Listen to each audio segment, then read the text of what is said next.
Halo Sobat Polkesbaya, jumpa kembali di Cangkru, Bincang Kreatif Yuk di Polkesbaya. Kembali lagi berjumpa dengan saya Diah Arumita Chandra di episode kali ini. Nah, kira-kira hari ini kita kedatangan siapa ya? Dan mau membahas tentang apa? Bisa bergeser ke sini dulu. Selamat datang Bu Kusmini di Cangkru. Terima kasih atas kesediaan Ibu untuk meluangkan waktu untuk ngobrol-ngobrol di sini bersama saya nanti. Nah, kira-kira kenapa ya hari ini Bu Kusmini membawa dedek bayi? Ini kira-kira kita mau ngobrol tentang apa sih? Kok ada bayi yang lucu, bayi-bayian sih, yang lucu di sini. Langsung aja ya nanti. Hari ini kita akan membahas tentang pijat bayi. Nah, Bu Kusmini, sebelum kita ngobrol lebih jauh, saya mau tanya dulu. Kan masih terjadi pro kontra di masyarakat ya. Ada sebagian masyarakat yang masih belum berani untuk memijatkan bayinya, memijatkan anaknya, karena katanya nggak boleh bayi itu dipijat. Nah, dari segi medis, sebenarnya pijat bayi itu boleh nggak sih, Bu? Oke, terima kasih Mbak Dia. Oke, teman-teman semuanya, memang pijat bayi ini sebenarnya kan bukan hal asing ya, karena pijat bayi itu sudah ada sejak zaman dahulu kala ya. Bahkan nenek moyang kita itu sudah mengenal pijat bayi. Nah, memang ada beberapa anggapan di masyarakat ya, dipijat itu nggak boleh, nanti salah posisi atau salah urat gitu ya. Tapi sebenarnya pijat bayi itu manfaatnya banyak banget ya. Sudah banyak penelitian yang mengatakan bahwa pijat itu sangat bermanfaat buat menaikkan berat badan, menaikkan tinggi badan, kemudian meningkatkan kualitas tidur, dan juga membuat bayi itu lebih nyaman, lebih rileks ya, lebih bahagia gitu ya. Sehingga saat ini pun pemerintah sebenarnya sudah mencanangkan bahwa setiap ibu harus bisa memijat bayinya sendiri. Jadi nggak harus dibawa ke tukang pijat gitu ya, tempat betul. pijat bayi. Nah, berawal dari pertanyaan pertama saya, nah diskusi kita selanjutnya adalah nanti seputar pijat bayi yang benar itu seperti apa sih? Terus mijetin bayi itu harusnya ke siapa?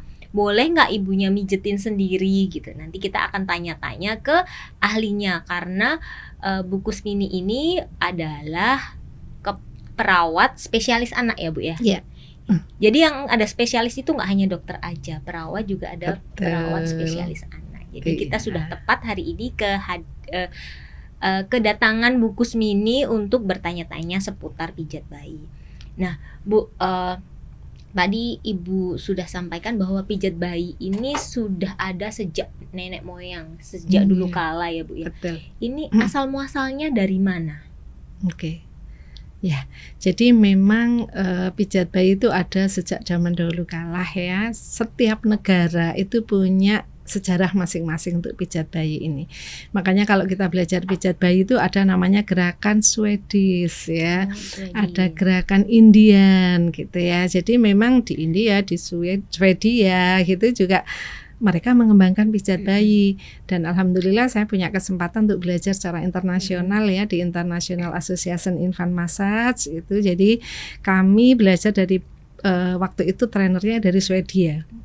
Kemudian yang kedua itu dari Perancis ya, kami belajar bersama di satu naungan ya, IIM itu. Nah di situ memang setiap negara itu punya ciri khas masing-masing ya untuk pijat. Untuk pijatnya sesuai dengan negaranya masing-masing ya Bu ya? Ya ada punya, pijatnya, betul gitu. Ya. Tapi akhirnya kita gabungkan ya, berdasarkan dari beberapa penelitian, kemudian evidence based practice-nya itu pijat itu akhirnya kita kembangkan secara standar internasional gitu. Oh, tadi yang Ibu sampaikan kan ada international of infant massage internasional ya. Certified infant massage.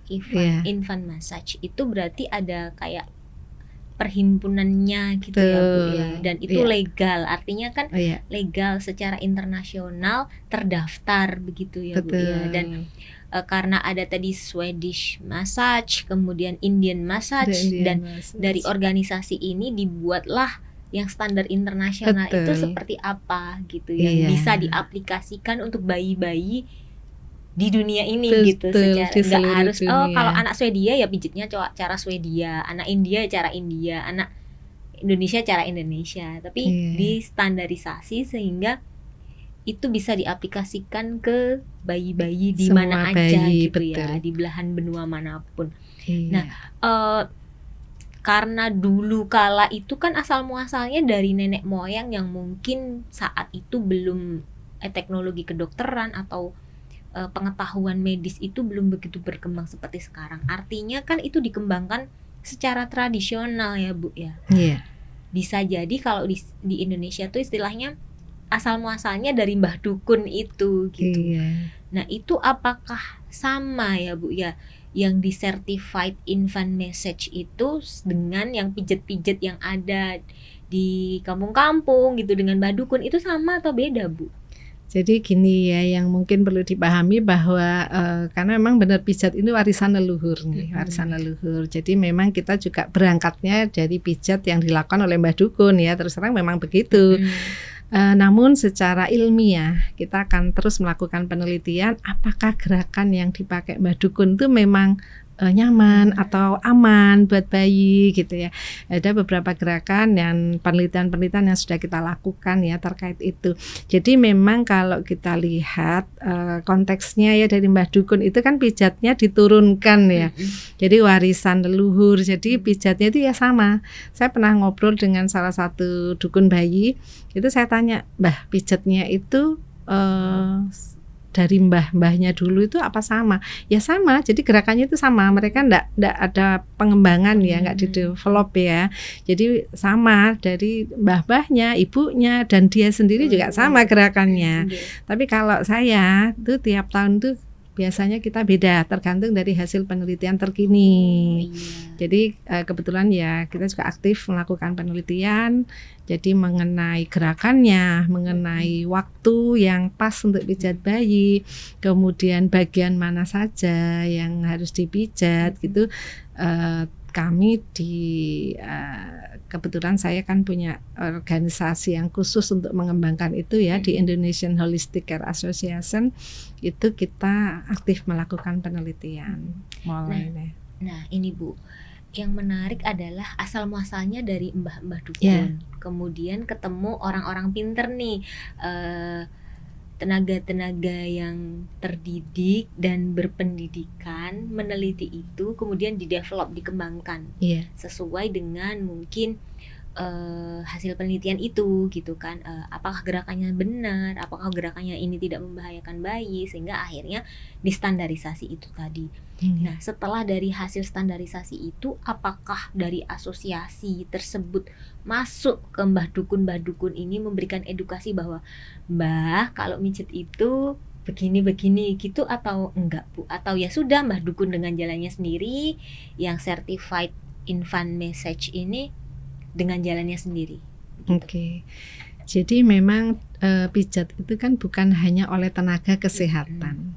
Jadi siapapun boleh belajar, termasuk mbah dukun.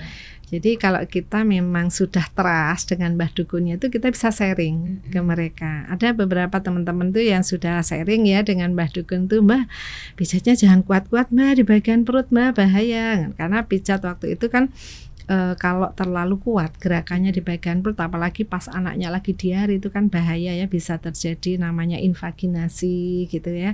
Terus kalau bayinya demam tinggi itu kan juga bahaya.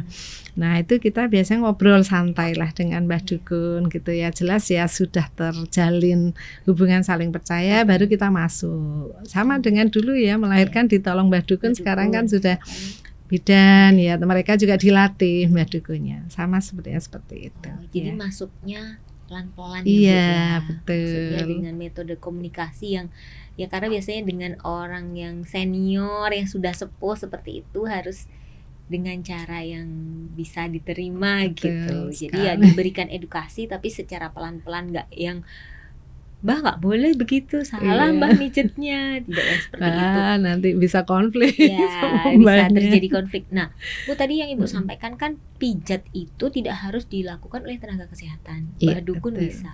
artinya ibu si bayi ini juga bisa dong. Bisa, sangat bisa. Bahkan pijat itu harusnya dilakukan oleh orang tuanya sendiri. Kenapa? Begitu. Karena dengan memijat itu kita bisa membangun bonding, membangun ikatan emosional antara ibu dan bayinya. Justru malah mempererat. Pada saat COVID kemarin, kebetulan praktek saya kan saya tutup. Nah, ibu-ibu pada protes. Mbak, ini kok nggak dibuka lah? Kami sendiri juga takut kan waktu itu, nggak ada yang berani buka. Praktek mandiri perawat. Ya, waktu itu akhirnya kami membuka kelas online, ngajari ibu-ibu untuk bisa memijat bayinya sendiri. Tentunya gerakannya itu juga kita sesuaikan. Ada beberapa gerakan yang memang hanya boleh dilakukan oleh tenaga kesehatan, itu tidak kita ajarkan. Jadi minimal bayi ini dapat pijatan lah di rumah dengan gerakan yang sederhana. Jadi waktu itu kita ajari online dan ibunya diharapkan bisa memijat bayinya sendiri. Karena kan bisa meningkatkan daya tahan tubuh juga dengan pijat. Nah nanti mungkin ibu harus mencontohkan gerakan yang benar itu seperti apa sih untuk pijat bayi. Tapi sebelum itu ke situ, sebelum saya terlewat ya Bu ya, saya pengen nanya yang tadi Ibu sampaikan. Memang malah lebih baik gitu ketika si bayi itu dipijat oleh ibunya sendiri, orang tuanya sendiri, karena manfaatnya adalah meningkatkan bonding. Nah, manfaat lainnya apa Bu selain pijat bayi itu? Manfaat lainnya apa selain meningkatkan bonding itu tadi? Kalau ke Mbah Dukun kan bukan bonding dong ya yang dicari, atau ke tenaga kesehatan, ke perawat, mungkin ke bidan, itu kan bukan bonding yang dicari. Nah, apa Bu manfaatnya selain bonding? Jadi pijat bayi itu kan bukan hanya kita melakukan gerakan ya ke bayi, tetapi kita juga menstimulasi. Nah, stimulasi ke bayi ini sangat bagus jika dilakukan oleh orang tuanya sendiri, karena prinsip stimulasi itu kan harus dilakukan setiap hari secara alamiah dan secara terus-menerus. Jadi pada saat pijat contohnya, misalnya kita waktu memijat bagian kaki, itu ibunya bisa sambil bilang, Dek, ini kaki ya gitu. Jadi sambil memberikan stimulasi bahwa ini kaki, gitu ya. Sambil juga kadang-kadang pas mijat bagian jari-jarinya bisa sambil nyanyi. Misalnya ibu jari, jari telunjuk, jari tengah yang panjang. Sekaligus mengedukasi bayi ini ya Bu ya. Betul, menstimulasi. Karena di situ nanti sinap-sinap saraf ya yang ada di otak bayi itu akan berkembang sangat cepat. Dengan stimulasi itu. Jadi itu makanya diharapkan ibu bisa memijat bayinya sendiri. Nah, kalau secara fisik gitu Bu manfaatnya, kan ya mungkin meredakan capek-capek gitu. Terus apalagi Bu? Bener gak sih kalau bayi itu susah makan terus dipijat? Atau bayi kembung dipijat gitu? Iya. Jadi memang ada beberapa gerakan-gerakan ya yang khusus, misalnya gerakan ini untuk meningkatkan nafsu makan bayi, gerakan ini untuk menurunkan kembung pada bayi ya. Jadi memang manfaatnya banyak sekali pijat itu. Selain itu juga pijat bisa meningkatkan kualitas tidurnya karena dia bisa menurunkan gelombang otak. Jadi gelombang beta ke gelombang alfa, sehingga tidur bayi lebih berkualitas. Jadi tidur bayi berkualitas karena menurunkan gelombang itu ya Bu? Iya. Kalau di persepsi saya sebagai orang awam ya Bu ya kenapa tidurnya berkualitas, karena udah nggak capek lagi kan habis dipijat gitu. Ternyata di samping itu ada itu ya Bu ya, penurunan gelombang itu. Dan tidurnya bayi yang berkualitas itu sangat bagus untuk pertumbuhan otaknya. Kan itu akan berjalan sangat maksimal di saat dia tidur nyenyak. Tidur nyenyak itu menstimulasi perkembangan otak bayi. Betul. Iya. Nah, kapan Bu pijat yang gini? Dulu tuh pengalaman saya ya, kalau di kampung gitu habis melahirkan itu 40 hari Mbah Dukun tuh datang terus. Tiap hari datang, pagi datang mijit, habis itu bayinya dimandikan, terus dibedong, tidur gitu. Nah, apakah memang seperti itu setiap hari dan setiap pagi gitu? Nah ya, jadi dari penelitian yang dilakukan orang luar juga ya, dari ini juga saya sendiri juga melakukan penelitian kemarin, tahun berapa ya lupa saya, itu kita lakukan pemijatan di bayi. Ternyata yang efektif itu berapa kali sih sehari gitu. Ternyata ketika bayi itu dipijat sehari 2 kali selama 15-20 menit itu bisa meningkatkan berat badan sampai 49%. dibandingkan bayi yang tidak dipijat. Tidak dipijat. Ya, bahkan ketika saya memijat waktu itu di dinas sosial di Sidoarjo, di UPT Sidoarjo itu ada sekitar 55 bayi di sana. Itu ada peningkatan berat badan sekitar 30-40%. Ya. Berarti pagi sore gitu. Jadi pijat bayi itu pada prinsipnya sesuai dengan kesiapan bayi. Jadi apakah mau pagi, mau siang, mau sore, mau malam, terserah. Ketika bayi itu dalam kondisi siap untuk dipijat, maka kita siap untuk melakukan pemijatan. Nah, yang menjadi pertanyaan adalah kapan bayi itu siap untuk dipijat, yaitu pada saat dia tersenyum, lagi enjoy, ya, tidak sedang menangis, tidak sedang jam tidurnya, tidak habis makan, ya, maksudnya baru habis makan gitu ya, nggak boleh ya, harus nunggu dulu 30 menit ya minimal. Jadi pada saat dia ceria, kemudian dia sama kita nyaman, nah itulah waktu yang tepat untuk melakukan pijat bayi. Ada aturan sebelum sesudah mandi gitu nggak Bu? Nggak ada. Jadi prinsipnya adalah sesuai dengan kesiapan bayi. Kapanpun bayi siap, itulah waktu yang tepat untuk melakukan pijat bayi. Setelah pijat harus dimandiin nggak? Boleh, tapi kalau bisa menunggu 30 menit. Karena pada saat pijat itu pori-porinya kan agak sedikit terbuka ya. Nah itu mungkin ditunggu mungkin 30 menit. Makanya pada bayi-bayi yang dilakukan spa itu kan biasanya dia gyms dulu, ya, senam bayi sehat dulu, baru kemudian dia swim. Iya. Bu, berarti kalau bayi dipijat sampai nangis jerit-jerit itu gimana Bu? Kan banyak tuh, dan masih terjadi di di daerah-daerah tertentu, mungkin di banyak daerah mungkin malahan ya. Jadi bayi ya dipaksa dipijat sampai nangis jerit-jerit gitu. Kadang ibunya tuh nggak tega gitu Bu, tapi ya harus dipijit gitu. Iya, jadi ada dua kondisi ya pemijatan bayi itu. Kalau ketika bayi itu kondisinya sehat, pijatlah memang pada saat bayi itu benar-benar siap ya dipijat. Jadi jangan memijat dalam kondisi bayi itu tidak siap, sehingga efeknya apa? Dia nanti trauma. Menyembuhkan trauma itu lebih sulit. Saya sering dapat bayi yang rewel, nangis dipijat ketika dia habis dipijat di tempat lain, dipaksa. Akhirnya apa? Dia trauma karena dia menganggap pijat itu menyakitkan. Padahal pijat itu memberi banyak manfaat buat bayi. Nah, oleh karena itu kalau bayi itu sehat, pijatlah benar-benar pada kondisi dia siap ya pada saat dia ceria. Nah, beda lagi kalau dia memang kondisinya sakit.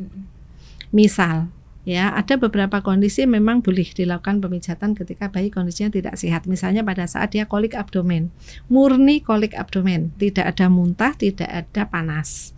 Jadi kalau murni kolik abdomen memang tindakannya harus dimasaj. Biasanya itu timbul di 6 bulan pertama. Kolik abdomen. Ya, jadi dia nangis, menjerit, melengking. Biasanya seringnya mau maghrib. Sehingga orang-orang kadang bilang kayak kesurupan gitu ya. Sawan ya, padahal itu sebenarnya dia kolik abdomen karena fungsi pencernaannya dia belum sempurna sehingga sering terjadi itu. Itu pijatnya yang digini perutnya sesuai apa sih Bu? Gerakan I love you tuh ya, gerakan matahari bulan gitu. Ya itu. Jadi ada beberapa gerakan yang kita bantu untuk melemaskan abdomennya ketika dia mengalami kolik gitu. Nah itu dia nangis, nggak apa-apa dipijat karena memang dia sedang butuh bantuan. Nah, kolik abdomen itu tadi beda dengan kembung. Beda, kadang juga bersamaan disertai kembung. Soalnya tuh dulu bayi saya yang nomor 2 itu sering sekali kembung Bu. Jadi pada akhirnya ya setiap kembung rewel kan, akhirnya ya dipijat I love you itu gitu untuk meredakan. Terus yang gerakan ngayuh itu benar Bu? Benar atau salah? Ngayuh sepeda boleh, nggak apa-apa. Jadi bisa dilakukan. Artinya ketika itu terjadi kan tidak harus dibawa untuk pijat ke nakes atau juga untuk pijat ke badukun gitu kan ya. Sebenarnya ibu bisa mengatasi melakukannya itu sendiri, gitu ya, bisa ya. melakukannya Dan sendiri. mungkin satu lagi, jadi pijat itu jangan menunggu sakit ya. Jadi pijat itu sebaiknya dilakukan rutin memang setiap hari. Makanya ibunya yang harus memijat, karena harus dilakukan rutin sehari 2 kali atau 3 kali boleh. Jadi nggak usah nunggu sakit gitu. Sebenarnya kalau rutin dilakukan maka bisa meminimalkan kondisi-kondisi yang biasa terjadi pada bayi. Tadi salah satunya Bu ya. Betul. Nah Bu, pengalaman saya ya Bu ya, dulu tuh biasanya setiap habis mandi atau mau mandi pagi sore selama masih cuti nih Bu tapi nah itu tuh dipijat dulu gitu kan pakai baby oil. Saya pijat-pijat sendiri, lihat ya di YouTube gitu, lihat itu YouTube-nya bidan-bidan, lihat YouTube-nya. Biasanya sih yang saya rujuk tuh nakes gitu, maksudnya dari situs yang terpercaya gitu kan, jadi dari tenaga kesehatan. Oh pijat sederhana aja, gerakannya seperti ini gitu. Nah habis itu saya mandiin. Harus dijeda ya Bu ya? Ya sambil kita nyiapin air apa-apa kan. Iya sih habis itu kan dibungkus lagi, terus nyiapin baju, nyiapin apa. Nah tapi bener nggak pakai baby oil Bu? Kalau mincit selama bayi itu tidak alergi enggak apa-apa. Jadi memang waktu itu minyak itu memang hal yang krusial juga ya. Bagaimana minyak itu bisa menutrisi kulit bayi juga. Jadi waktu itu saya nyari minyak yang cocok untuk pijat itu sampai ke IPB. Sampai ke IPB nanya ya, karena waktu itu saya dengar di sana ada Botanical Square ya. Jadi di sana tempatnya penelitian, ternyata emang saya dapat rekomendasi orangnya Jawa Timur. Akhirnya kami bekerja sama sampai sekarang. Jadi pakai kami kebanyakan pakai sunflower oil atau pakai grapeseed oil. Minyak biji anggur atau minyak biji bunga matahari. Kalau zaitun itu gimana? Zaitun boleh, nggak apa-apa. Minyak olive oil itu ya, karena itu juga nggak apa-apa, cuman dia memang moisturizer-nya tinggi. Jadi biasanya kalau habis dipijat masih tetap licin. Betul. Itu kalau pas baby spa itu makanya kita biasanya warning, hati-hati merucut ya. Betul. Apa bahasanya ya, merucut gitu ya. Makanya kalau sunflower itu ini kebetulan kan, mohon maaf. Oh ya Ibu. Ini kan kami saya ini sendiri ya, ini kebetulan untuk yang batuk pilek itu saya campur dengan essential oil sih, karena saya pingin memang benar-benar alami untuk bayi, dan ini memang tidak ada bahan pengawetnya sama sekali. Itu saya pakai untuk memijat karena memang dari hasil riset sunflower itu sangat bagus untuk bayi, karena dia selain menutrisi juga dia itu bisa sebagai isolator panas. Jadi untuk bayi-bayi prematur itu sangat bagus untuk mencegah terjadi hipotermi. Iya. Saya gini, ya gitu. Terus pori-pori bayi itu kan kecil, jadi dia bisa terserap sempurna. Ini kalau habis dipakai biasanya sebentar gitu sudah nggak licin. Kalau olive itu bagus, cuman dia biasanya masih licin. Jadi kalau pas baby spa itu kadang sisa minyaknya itu mengambang di airnya itu. Oh iya, tadi ada yang terlewat Bu. Sejak usia berapa sih bayi boleh dipijat? Oke. Jadi sebenarnya bayi baru lahir pun boleh dipijat. Hanya ketika bayi baru lahir itu kan tali pusatnya belum kering ya. Itu bagian abdomennya ditinggal dulu. Ya, jadi prematur pun boleh, malah bagus untuk prematur. Jadi karena kita bisa membantu untuk menaikkan berat badannya. Jadi bayi baru lahir misalnya besoknya langsung dipijit boleh, tapi sebelum tali pusatnya itu lepas sebaiknya harusnya dihindari area perut, mungkin bagian tangannya dulu, kakinya boleh, enggak apa-apa. Karena pijat itu sebenarnya kan bukan dengan kekuatan lebih ya. Kita mengusap aja itu udah pemijatan. Ya itu Bu, jadi itu masih kadang tuh dulu kalau mijatkan bayi gitu kan sampai bayinya jerit kayak sakit banget. Itu sekeras apa begitu? Atau memang harus sekeras itu? Atau kalau saya baca-baca beberapa literatur dan beberapa video di kanal streaming seperti itu ya Bu ya, itu tuh diusap-usap gitu, kayak tangannya dibeginikan, bukan yang dinyet gitu ya Bu ya. Nanti Ibu contohkan ya Bu ya. Nah sebelum nanti dikasih contoh cara memijat bayi yang benar, sekarang kan yang happening ya, nggak sekarang sih, udah agak lama ini, baby spa ya Bu. Ya, betul. Baby spa. Jadi yang spa nggak cuma ibu-ibunya aja, bayinya juga sekarang spa. Betul. Jadi di pijit dulu ya kalau baby spa itu, di kayak semacam gym dulu gitu, terus nanti ada berenangnya.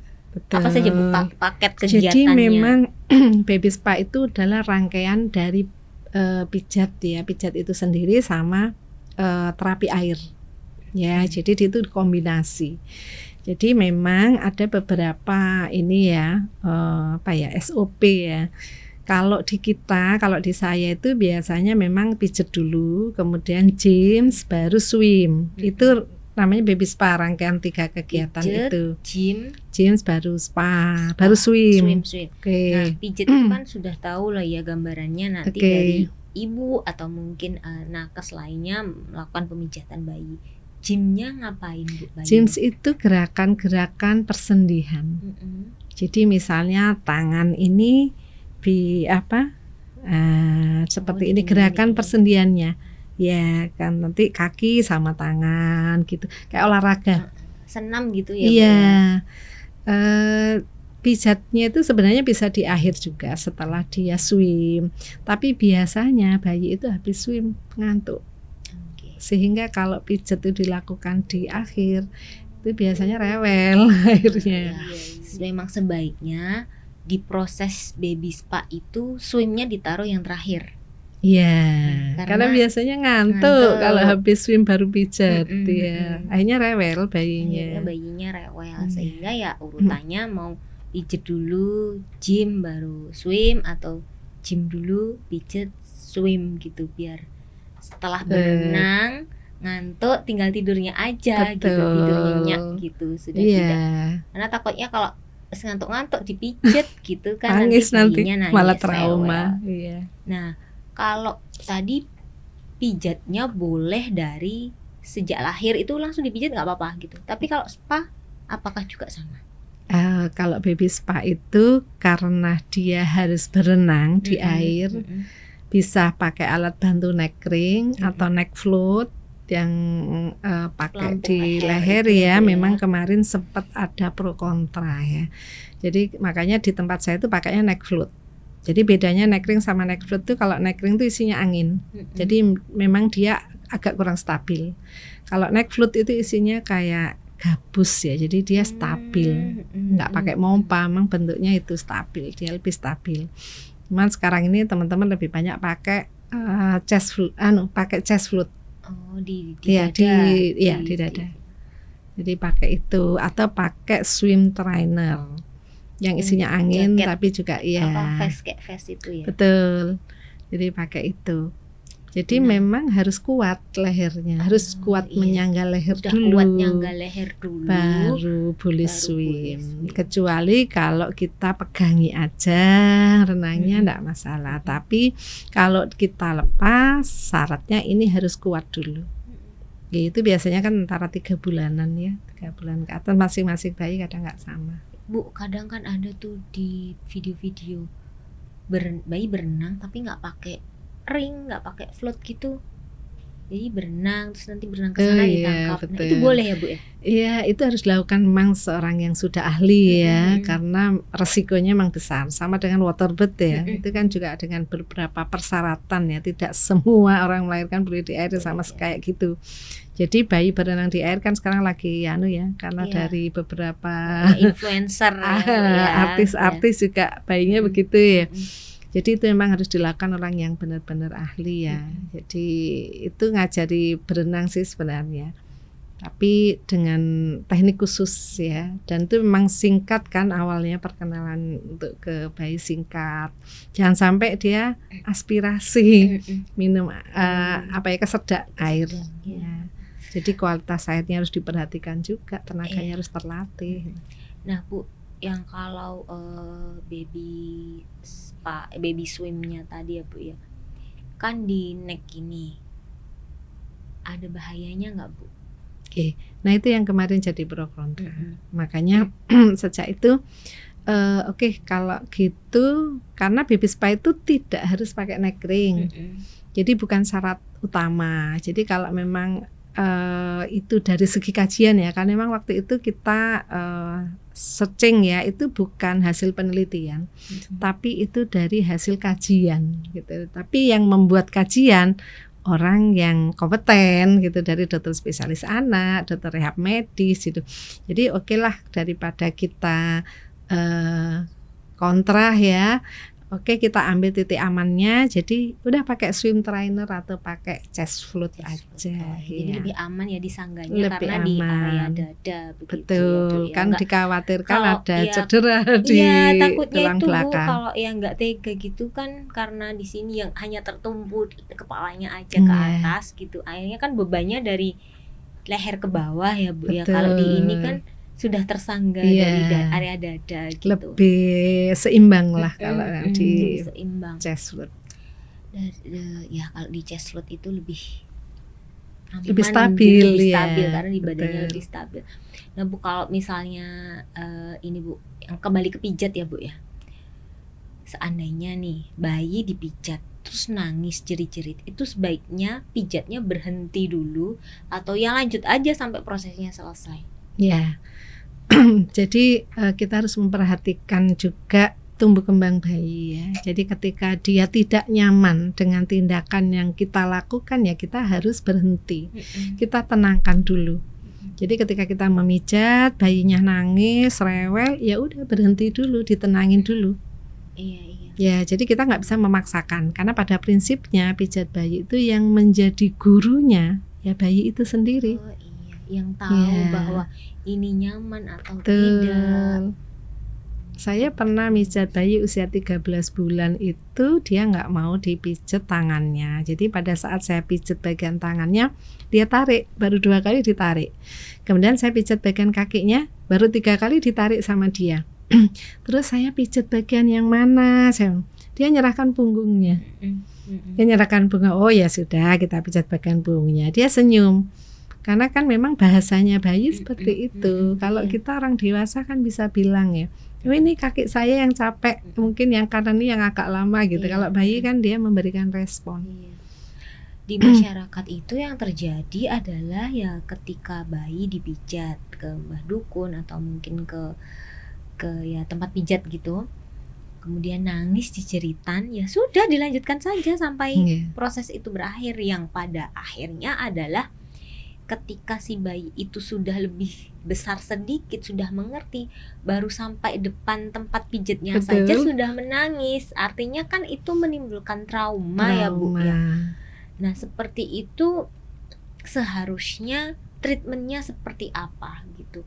Jadi berarti kan dari pijatnya seperti yang Ibu sampaikan tadi ya, jangan terpaksa. Artinya si anak yang menjadi guru itu tadi ya Bu Yeah. ya, yang tahu bagaimana ini arah pijatnya, istilahnya Yeah. seperti itu. Kemudian tapi kalau masih apa ya istilahnya, ini harus nih dipijat gitu. Nah win-win Yeah. solutionnya seperti apa gitu. Karena si anak Makanya- trauma tapi ya harus dipijat gimana? Ya, jadi biasanya kita emang edukasi ya ke ibu. Ya, di awal itu biasanya kita edukasi. Jangankan yang nangis ya. Kadang-kadang anaknya tidur sudah nyenyak ya, sudah kelihatan ngorok gitu bayinya. Udah lanjutin aja Mbak, lanjutin aja mumpung anaknya tidur. Itu sebenarnya nggak boleh. Kenapa? Karena pada saat tidurnya bayi, disitulah perkembangan otak berjalan sangat pesat. Itu yang harus diamankan ya. Jadi nggak boleh diganggu. Jadi biasanya gitu edukasi ke ibunya. Kenapa? Karena trauma itu juga akan mengganggu perkembangan otak bayi. Ya, sama dengan ketika kita memberikan istilahnya menyakiti bayi, itu ada beberapa saraf otak yang tidak berkembang gitu. Jadi itu harus dikasih pengertian juga, diedukasi bahwa ketika bayi tidak nyaman ya udah harus di break dulu. Nah itu edukasi memang yang penting. Iya. Iya. Nah terkadang tuh permasalahannya seperti ini Bu, bayi itu menangis ketika dipijat karena mungkin satu sakit, Betul. atau dua ya nggak nyaman, dia tidak mau dipegang orang lain gitu kan ya Bu ya. Nah akhirnya bisa jadi solusinya adalah ya udah ibunya aja yang mijet sendiri itu ya Bu ya. Nah dari situ apakah dari asosiasi ini memfasilitasi, artinya memberikan edukasi kepada ibu-ibu bahwa Bu, kalau mau mijet bayinya sebenarnya nggak perlu repot-repot pergi ke tempat pijat atau ke tenaga kesehatan seperti itu. Apalagi kalau anaknya tuh punya trauma Betul. pijat atau anaknya itu memang belum bisa bersosialisasi dengan orang yang tidak familiar seperti itu. Apakah ada kegiatan-kegiatan yang memfasilitasi itu, Bu? Oke.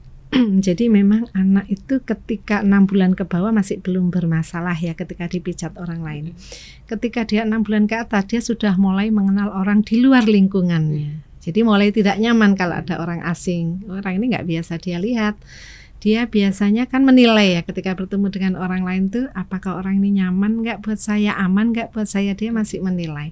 Nah di situ kalau kita terlalu cepat melakukan tindakan ke bayi, akhirnya apa? Bayinya nangis gitu, bayinya nggak nyaman gitu ya.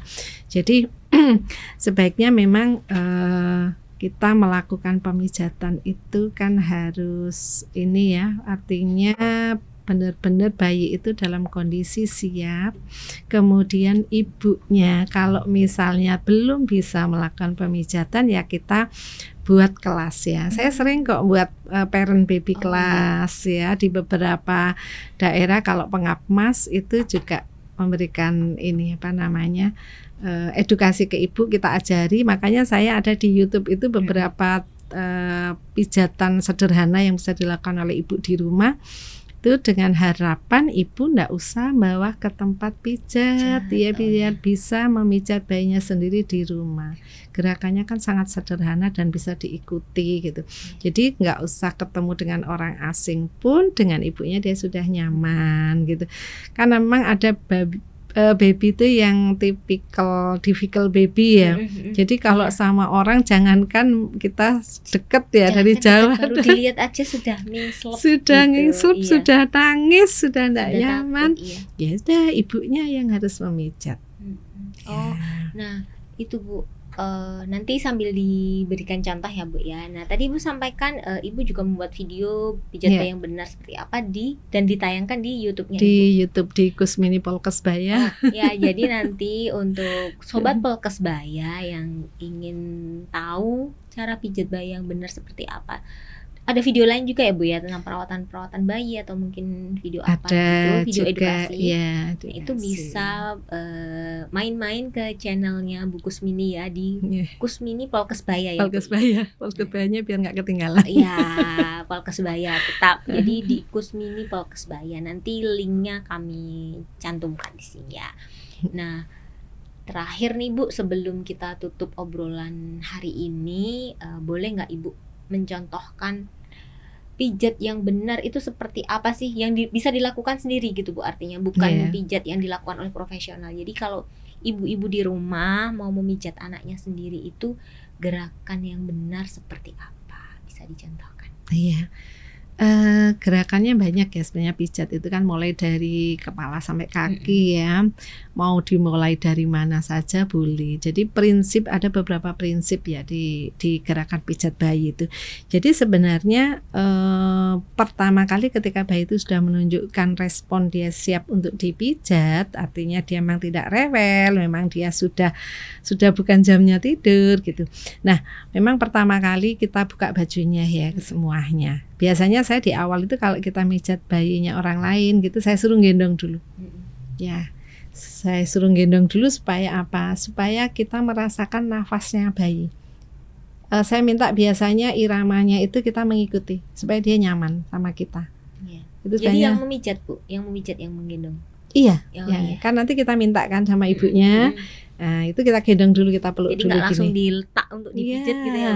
Biar nyaman dulu. Kalau perlu kita ikuti ini gerakan nafasnya itu, supaya dia nyaman dengan kita. Biar seirama. Ya. Oke, setelah itu sambil kita berdoa, tetap kita berdoa karena kan pijat itu tetap salah satu bentuk ikhtiar ya. Tetap semuanya Allah. Jadi nanti setelah kita baru kita minta izin untuk buka bajunya. Jangan lupa namanya bayinya juga kita harus tahu karena pada saat pemijatan kita akan sering memanggil nama bayi. Kemudian setelah dibuka bajunya jangan lupa ibunya disuruh di dekat kita. Kenapa? kadang-kadang ada memar, ada luka yang ibunya tidak tahu. Nah, jangan sampai kita nanti jadi tertuduh. Iya, loh habis dipijit kok lebam Iya, gitu ya, Bu, habis ya. dipijit kok ini kok lebam-lebam semua. Loh ini kok memar, ini ada luka. Nah, itu yang akhirnya nanti bisa konflik ya. Karena pernah juga sih terjadi itu sampai ke pengadilan. Ya, tapi ternyata memang dari awal memang bayinya sudah ada lebam. Jadi seperti ini. Nah, jangan lupa kita selalu dalam kondisi tangan bersih. Iya. Ya. Kemudian kuku harus pendek, jangan pakai cincin, jangan pakai gelang, jam tangan, dilepas semua. Dan kita juga harus fit. Ya. Kemudian kita ambil minyak, ya. Ambil minyak, ketika minyak itu sudah kita tuangkan di tangan, itu kita hangatkan. Ya, kita hangatkan dulu, baru kemudian kita pegang bayinya. Ini memang harus dilepas semua ya, apalagi kalau kita mungkin mijat bagian bawah dulu, nggak, pampasnya dilepas dulu. Oh iya. Ya. Termasuk ininya Bu, popoknya gitu. Iya semua. Nanti kalau sudah bagian bawah sudah selesai dipijat, boleh dipakaikan lagi, karena kalau anak laki biasanya hancur, kita kena ke kita. Ya. Nah, itu kita pada saat memijat itu kita pegang dulu, jangan langsung memijat. Jadi setelah menghangatkan, minyak itu kita hangatkan, kita pegang dulu. Kita pegang dulu baru. Nah, ini sebenarnya pijat dengan begini aja itu sudah nggak apa-apa. Nggak harus gerakan, nggak harus banyak. Penyet gitu. Iya, karena apa? Memang struktur otot bayi, struktur ininya kan masih lembut. Jadi nggak boleh sampai ini nggak boleh malah merusak struktur ototnya bayi karena masih lembut. Jadi prinsipnya effleurage, mengusap aja. Nah, yang paling penting sebenarnya dari bagian perut. Perut itu pembuangannya kan di sebelah kanan. Jadi selalu harus searah jarum jam. Bu, tapi itu kalau zaman-zaman dulu itu saya ngelihatnya tuh dari bawah diurut ke atas, katanya biar jadi satu di tengah gitu loh Bu.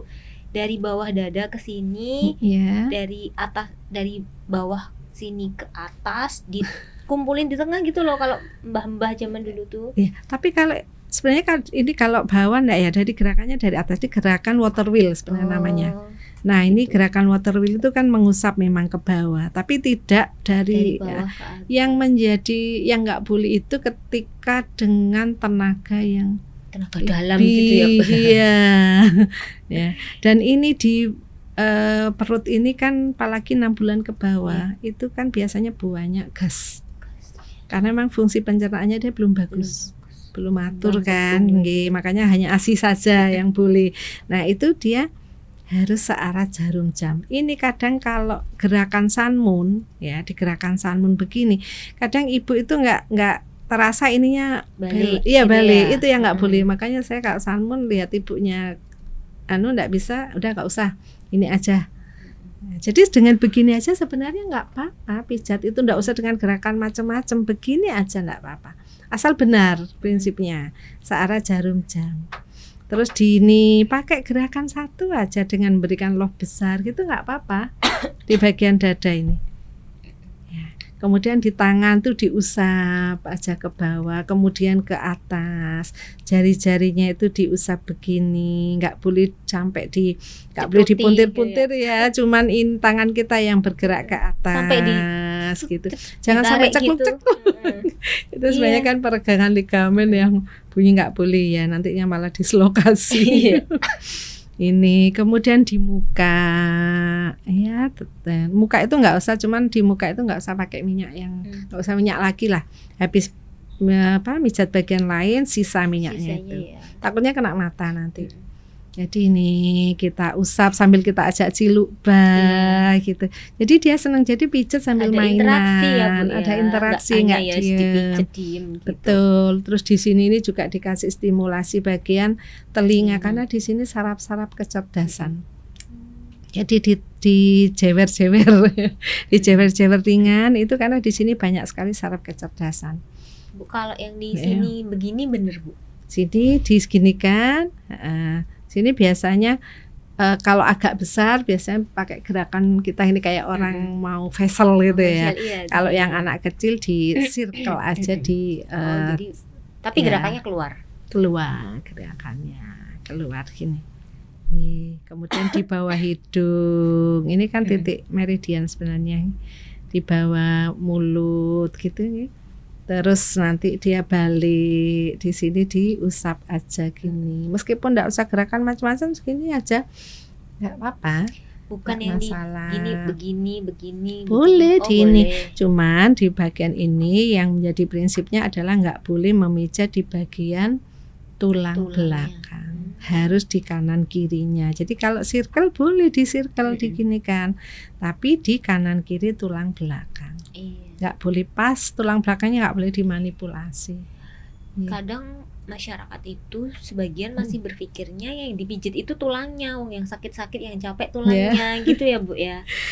Di belikatnya gini nggak apa-apa, di sini malah kalau pas di tulang belakang ini yang nggak boleh, karena di situ ada jaras-jaras saraf yang ke semua organ dari situ.